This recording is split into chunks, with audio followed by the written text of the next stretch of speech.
जोरदार तालियों के साथ हम लोगों के राष्ट्रीय अध्यक्ष डॉक्टर दिनानाथ मनोज जी हम लोगों के बीच उपस्थित हो रहे हैं और ये तालियों की तादाद तो और बढ़ना चाहिए।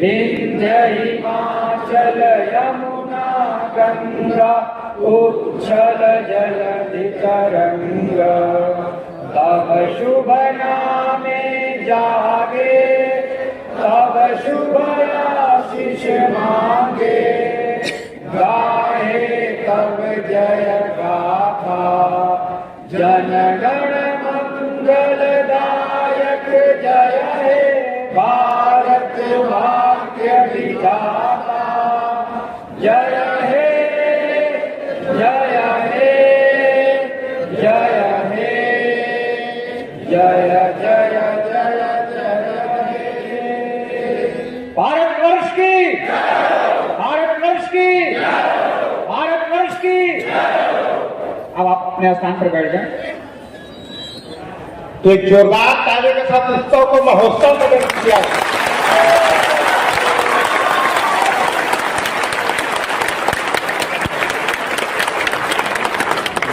उत्सव की तरह लगना चाहिए, उत्सव महोत्सव की तरह लगना चाहिए, और वो भी ऐसे समय में जिस दिन आज हम लोग दुनिया के महानतम सम्राट अशोक के जयंती का दिन है आज।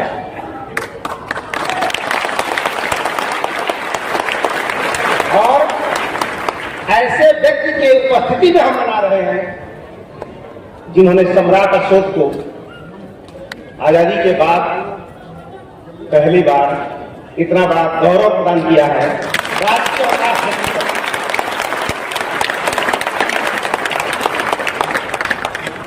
और आज हमारा देश जो सोने की चिड़िया कहलाता है, देश का बच्चा बच्चा बड़े फक्र के साथ तिरंगा लेकर जाता है। झंडा ऊंचा रहे हमारा, विजयी विश्व तिरंगा पे आना है।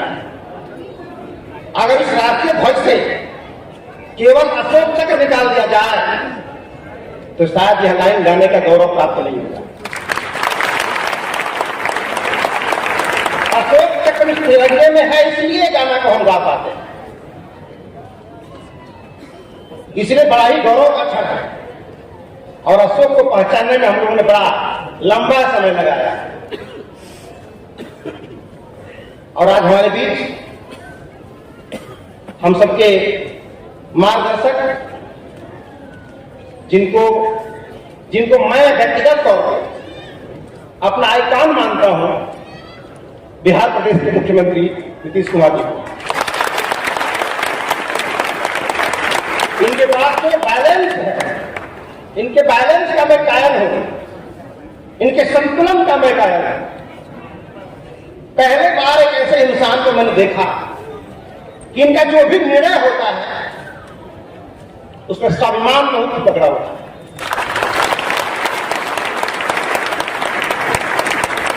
और बिना किसी को ठेस पहुंचाए, बिना किसी को आघात पहुंचाए अपनी बात कैसे करना है, ये आपसे सीखता हूं। और जो इनका जीवन चरित्र है, मैं तो ये कहूंगा कि ऊबड़ खाबड़ रास्ते में गाड़ी चलाने के मास्टर, रास्ता ऊबड़ खाबड़ हो, परिस्थितियां विपरीत हो, तो गाड़ी कैसे चलाई जाती है, ये आपसे सीखता हूं। और लंबे समय के बाद आज हम लोगों ने आपको पाया है, तो निश्चित है कि हम लोग छोड़ेंगे नहीं है।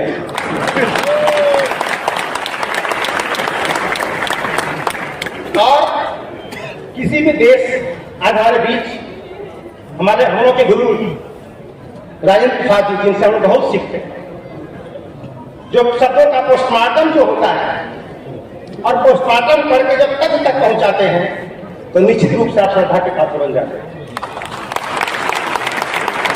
और हमारे मंच पर आज बैठे हुए हैं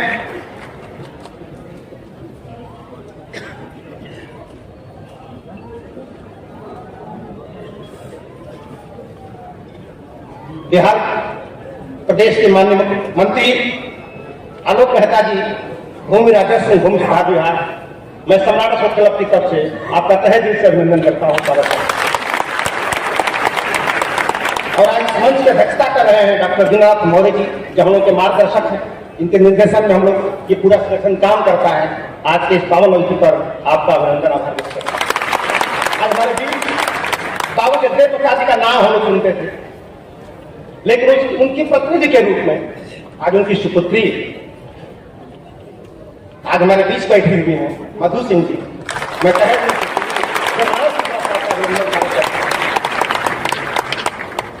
हमारे महासचिव शत्रुघ्न साहब जी, जो अनुशासन के प्रतीक माने जाते हैं, उनका अभिनंदन करता हूं, स्वागत करता हूं।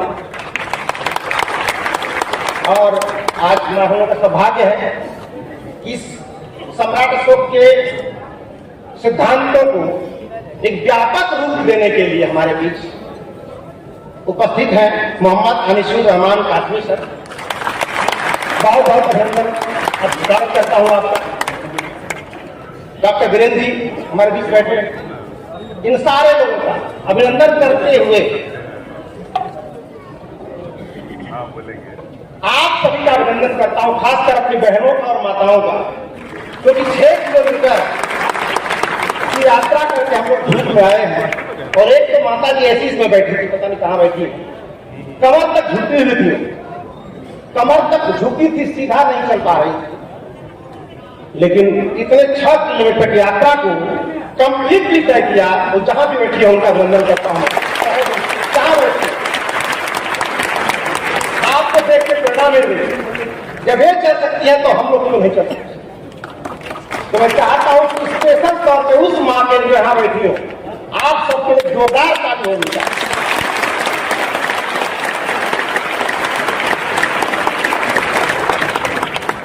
तत्पश्चात उन सारे लोगों का अभिनंदन करता हूं जिन्होंने इस कार्यक्रम को अपना आर्थिक समय हर तरह का सहयोग देकर के इस उत्सव को महोत्सव बनाने की कोशिश की है।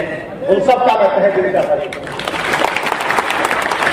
साथियों, आज इस महान सम्राट की चर्चा करने के लिए बैठे हुए हैं। सम्राट अशोक कोई चर्चा का विषय नहीं, क्योंकि दुनिया में जितने सारे लोग हुए वो बोल के महान हो गए और कर के महान होने वाला अकेला सम्राट अशोक है, जिन्होंने कर के महान, उन्होंने किया, बोला नहीं। इसलिए किसी भी शासक का शासनकाल 2 तरह का होता है। एक शासन ऐसा होता है जो दैहिक शासन है, यानी जीवन के साथ भी और जीवन के बाद। शासन 2 तरह का होता है, जीवन के साथ और एक जीवन के बाद।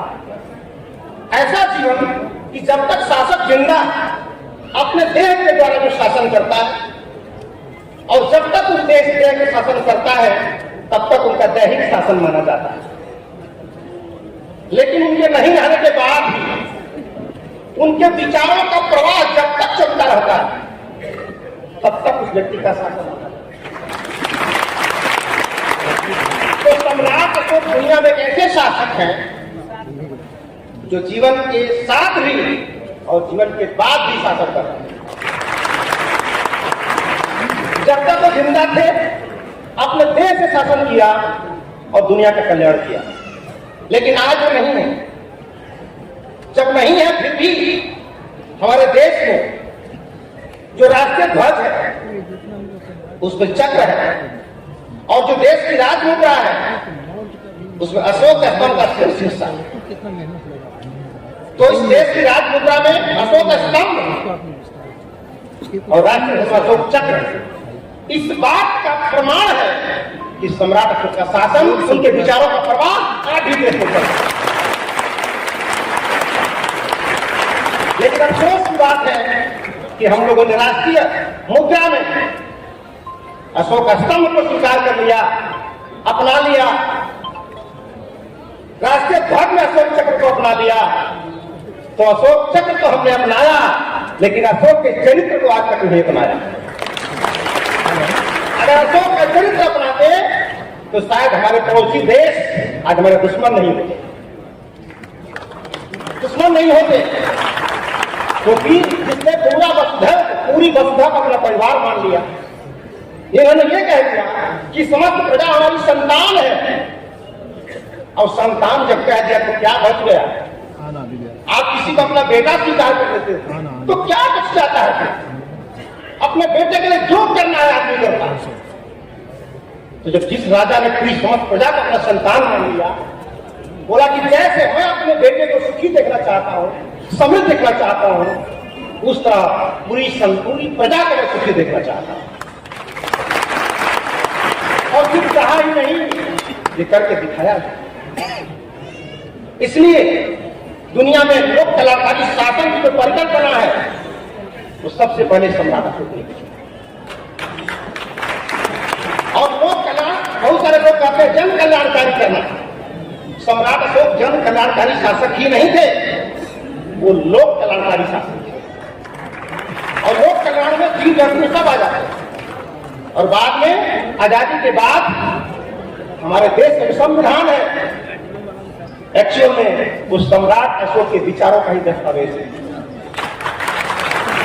और उस विचारधारा को बहुत बैलेंस करते हुए जब जहां की जरूरत पड़ती है, समाज में कब कैसे उतारना है, उसको कैसे रूप देना है, ये बड़ी ही बुद्धिमानी के साथ हमारे मुख्यमंत्री महोदय नीतीश कुमार जी बहुत ही सभ्यता के साथ उसको आगे बढ़ाने की कोशिश करते हैं।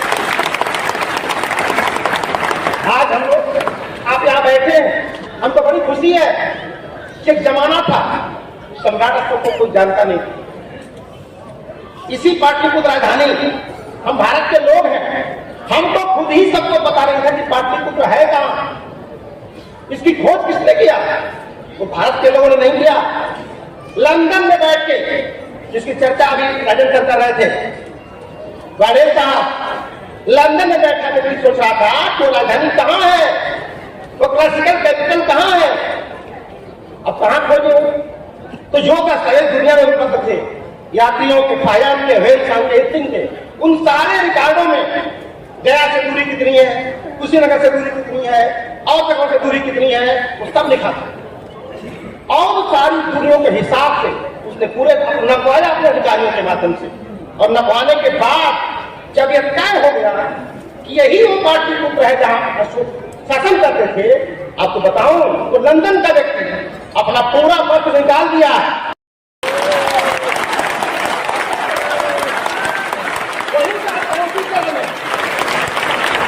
और आप सौभाग्यशाली हो, हम सब खुशकिस्मत हैं कि हम संविधान मंच पर आकर उसकी पूजा करें। भारत का पहला संगठन है जिन्होंने मंचों पर लाकर संविधान को स्थापित किया है। जबकि आजादी के समय में ही ये काम हो जाना चाहिए। पोलियो का जब कानून बना रहे कि पोलियो जाना चाहिए, तो पोलियो का खुराक लोग गांव का जाके नहीं, दिल्ली में जाके नहीं पिए, छोटी समितियां बनाई गई, तब भी लोग नहीं पिए पोलियो का ड्राप। घर घर में कुछ घुस के पिया है, उंगली पे दाग लगा है, कौन पिया है कौन नहीं पिया है। उसी तरह से भारतीय संविधान बना तो संविधान की भावना क्या है, संविधान चाहता क्या है, इस भावना को भी गांव गांव जाना चाहिए था। और उंगली में दाग लगना चाहिए, कौन कौन इस भावना को जानता है, कौन कौन नहीं जानता। खैर, जो लोग नहीं कर सके तो चूंकि हम तो प्रियदर्शी सम्राट अशोक के वंशज, और प्रियदर्शी का मतलब ही होता है केवल प्रिय को देखना, केवल सकारात्मक देखना, नकारात्मक की तरफ ध्यान न देना। प्रियदर्शी का वर्ड में निकलता प्रिय मतलब अच्छा, सकारात्मक, और दर्शी मतलब देख। तो दुनिया में कोई सूक्ष्मदर्शी होगा, कोई दूरदर्शी होगा, लेकिन सम्राट अशोक क्लब तो प्रियदर्शी, और उसी प्रिय दर्शन को देखने की कोशिश कर रहे हैं। और जिनका विचार इन विचारों से मेल खाता है, जो प्रिय दर्शन चाहता है, वो हमारे साथ चल जाता है, और उन्हीं में से हमारे मुख्यमंत्री महोदय आए। तो बहुत ज्यादा नहीं कहूंगा, क्योंकि बहुत दिनों के बाद हम भी मिले हैं, तो आपको सुनना है कि नहीं सुनना सबको? तो मुख्यमंत्री हमारे बीच में बैठे हैं, इसका एहसास कराना होगा आपको।